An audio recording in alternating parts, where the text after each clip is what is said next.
Hi guys, and welcome to another one of my educational videos. Today we are going to talk about leg drive in the bench press. Okay, now I have made a couple of clips on this before with a couple of voiceovers which I had posted on my Instagram story. However, I wanted to sit down and do a proper video about leg drive so that I could use it as a reference point for any current or future clients or anyone really that is interested in the subject. So here we go. So I have recorded myself setting up for the bench press. We're going to go through a couple of things. Our main topic today is leg drive. However, we cannot attain leg drive without a proper setup. Okay, so that's where we are going to start today. So just a quick disclaimer for anyone that hasn't seen me before. I am very mobile, so I can get in a very good bench arch position. You don't have to have a huge bench arch in order to be a good bencher, nor is it necessarily optimal for you. Okay, so everyone is different. Everyone has different strengths, leverages, mobility, flexibility, stability. So therefore, we are going to go through all the cues that I would use for anyone, okay, regardless of how much they can arch their back. Okay guys, so first of all, we're going to talk about how to properly set up for the bench press so that we can get to the leg drive part in a second, because without an optimal setup or a tight setup, we cannot achieve the same amount of leg drive that we can when we are properly set up. So I'm just going to show you how I like to set up for the bench press and how I teach my clients to set up for the bench press. I focus on pushing your traps into the bench first of all. Okay, now you can do this by either placing your feet on the edge of the bench and lifting yourself up if you feel mobile enough to do that, if you feel comfortable enough to do that. I quite like to use the rack as well to set myself up. Now obviously you can only do this if you're lucky enough to use a rack that can facilitate that. Sometimes you have certain racks or cages that do not look like a combo rack and that are quite different. Or you may have a squat stand at home, which is maybe two separate parts that you can't push against. So for that reason, you may not be able to apply as much pressure to the bench with your arms as you can in a combo rack. If you can though, use it, okay? Use everything you can to try and get yourself as tight as possible on the bench. So I like to think about traps on the bench. Now, why do I like to think about traps and not upper back? Now, the main reason for that is if we think about just pulling our shoulder blades together and placing our upper back on the bench, which is fine, that's sound advice, that's what most people will tell you as an introduction to a bench press. However, we don't just want to retract our shoulder blades, we also want to focus on depressing the shoulder blades. Okay, now when we depress our shoulder blades, it allows us to elevate through our chest more, and that's going to give us an easier touch point for the bench press. Now, something else that aids in scapular depression and elevation of the sternum is by creating a long, flat neck on the bench. So you'll notice that when you create a flat neck on the bench and you push your traps into the bench, your chest will rise more. Okay, so that's one of the main reasons why I give that advice. Scapular depression, I would say, is essential to stay locked into the bench press. Retraction is not enough. Okay, now these might sound like complex things if you're quite new to benching, so don't worry too much about those terms yet. The main thing is that you try and get your shoulders back but down. Okay, I will show you guys that with some visual aids that I have here. Just going to put myself a bit lower on the screen. In fact, no, I'm going to put myself higher on the screen because that way it is the same. Okay, so this will allow me to give you guys a bit of a visual with this. So we are pushing our traps into the bench, okay? So from there, what do we do with the legs? Let's see what I do with the legs. We try and get our feet nice and tight to the bench. Okay, now in order to get your feet tight to the bench, you can either bring them closer together or further back, or a combination of the two. Okay, now one thing to really watch for when you do that is to try and find a position where you are able to push your heels into the floor.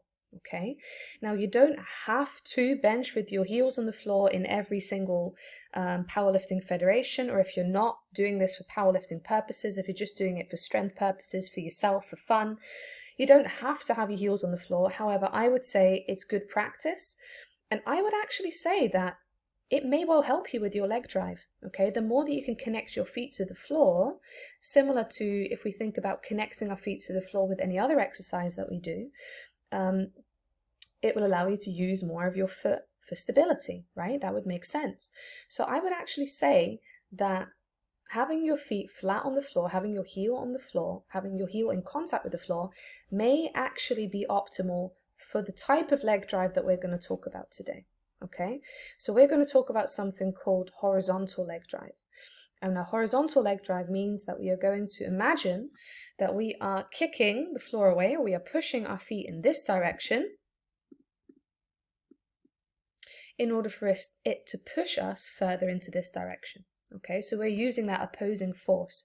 We are pushing away, which is jamming us further into our upper back, into our traps, into our arch. Okay, so let's carry on with the video. So we have our feet close together further back. We're going to try and make sure that our heels are touching the floor. Again, just to quickly talk about foot position, you don't have to have your feet crazy narrow. For some people's hips, it doesn't feel good. Some people use bench blocks as well because it's too sore on their hips, or maybe it's a hip mobility issue. Some people actually go wider because they feel more stable that way. So that is a very individual thing that you can play around with yourself. Okay, the main thing is that we are trying to create tightness throughout the entire arch. Okay, our arch ends in our feet. It doesn't end in our back. Okay, when people talk about a powerlifting arch, that's not what we're talking about. We are talking about this, okay? Because the power is coming from here, which we'll talk about even more in a second. So we set ourselves up, we're nice and tight, we're able to maintain that tightness. What do? We take a big breath in, we lift our sternum up, and we're ready to bring the bar down to the chest. Okay, so let's see. Okay, now that was me applying pressure through my legs. Let's see what happens if I don't apply pressure through my legs. Now, what would be the difference there? A couple of differences there, but the main one is the height in my chest.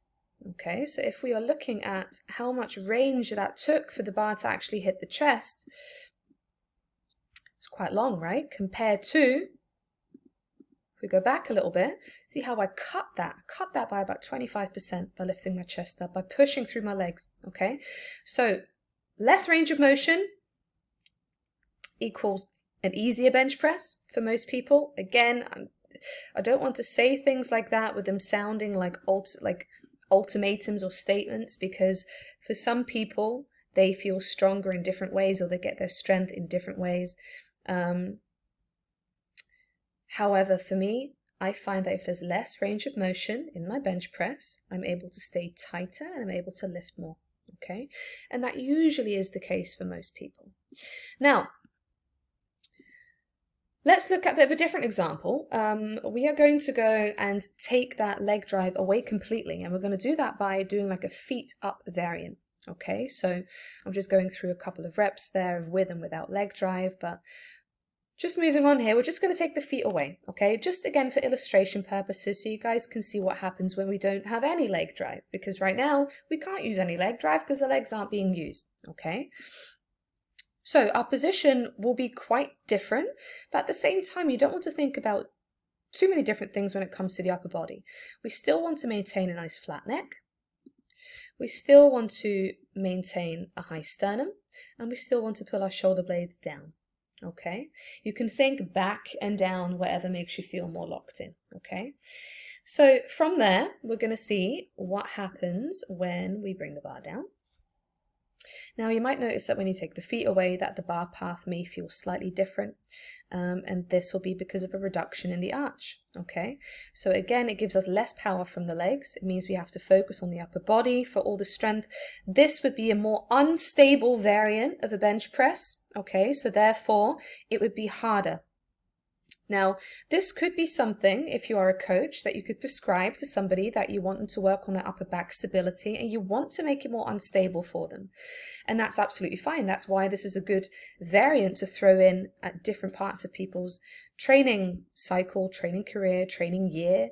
Usually it's a good one to throw in when you are a little while away from a competition, or when you're just wanting to build that movement pattern or build a bit more strength in the upper body. Okay, so we're going to go back to our bench setup. What happens when our feet are too far back, or what happens when we have our heels up? Okay, so we spoke about this a little bit at the beginning about having the heels off the floor. So what happens is I am creating tightness, but in some federations, like I said, in the IPF, you are not allowed to bench like this. So you would not get a start command. Okay, now I'm quickly going to touch upon the difference between horizontal leg drive and something called vertical leg drive. Now, this is where I think the difference comes from, okay? I think it comes from when we have our feet really far back and when we're using a style of bench where we are not placing the heels on the floor. So you can essentially get tighter and maybe even more of an arch, so less range of motion. It might make you stronger. We spoke about this at the beginning. However, we're not going to be able to use the whole foot for leg drive, right? So we're not really going to be able to push away as much, okay? It would be kind of weird to try and push away with the toes. So what happens is we tend to push down through the floor more. So this would be more of a vertical style leg drive, okay? So you're pushing through the floor, trying to create power to drive the bar back and up. Okay, so now that we've touched upon the difference between vertical and horizontal leg drive, we are also going to look at something that I like to call reactive leg drive. So this would be where we don't keep constant leg drive, which is what we are aiming for, but we are using something called reactive leg drive, which is where you are essentially only pushing when you're trying to get the bar off your chest. Okay, and it would look like something like this. Okay, now, what do we think about that? If we go back a little bit and if we look at the chest height when the bar actually touches the chest, if I'm not using that leg drive, which is about there, and the difference between that and when I do use my leg drive, again, we have a significant difference in chest height there, right? So again, we are adding range of motion, which is potentially going to hinder you from lifting more weight, okay? Also, there is a change throughout the movement.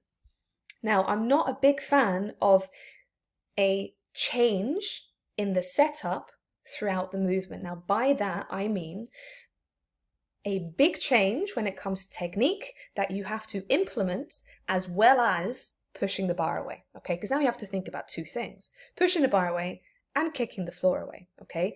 When there's too many variables, things can go wrong faster, right? So what could happen? What do you think could happen if we push the floor away on top of pushing the bar away? If we're not careful, could the bum come off the bench? Quite likely. Yeah, it actually happens quite frequently with people that use this style of leg drive. So this is one of the reasons why I would avoid reactive leg drive, and I would go for something more of a continuous leg drive or a continual leg drive, and that would look something like this. See? So we have the chest at a constant height. We have the legs under constant tension, so I'm constantly pushing away. So my feet are stuck to the floor, but I'm imagining that I am trying to do a leg extension or that I'm trying to slide my feet away without letting them slide, okay? And remember that creates an opposing force up into our upper back, creating more tightness in the upper back and elevating our sternum so that we have a nice high touch point. And then from there, you're able to just focus on pushing the bar away, okay? So that concludes our leg drive video for today. So I really hope that was useful for you guys. If you enjoyed this video, please leave a comment, like, or share the video even with maybe some of your friends that might be able to gain something from this. And yeah, if you have any topics that you'd like me to discuss regarding lifting, don't hesitate to let me know. Thank you for listening. Bye for now.